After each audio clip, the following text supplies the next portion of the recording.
ka na. Alis na po ako, ha? Sandali lang. Paano yan? Sinong bodyguard mo? Nakola, kaka-apply lang ho. Kapag nakita niyo kung sino siya, sigurado akong mapapanatag ang loob niyo. Ako, sino kaya yung sinasabi mo yan?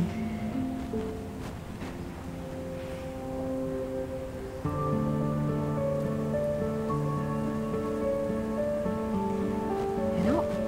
Ay! Magandang araw po, Lola. Ano, Amira, saan tayo? Sandali. Itong bago mong bodyguard, ha? Pansamantala lang po. Ay, naku, Amira.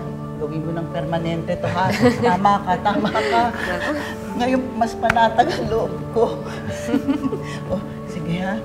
Ay, siguraduhin mo, ha? Hindi malalagay sa pahamak yung aking apo. Ay, posible po yun, Lola. Mas madalas ko nang makikita ang anak na nakapatay sa'yo, mahal ko. Pag-usapan natin ito para mo ng awa kami. Sarap po! Chef!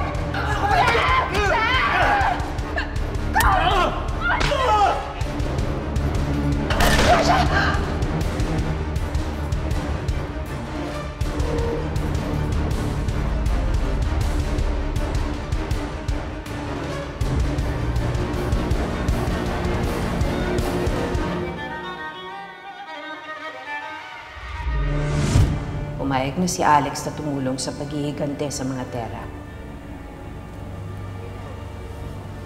Kapag napabagsak na namin ang pamilyang iyon, ang mag-amang De Los Santos naman ang isusunod ko.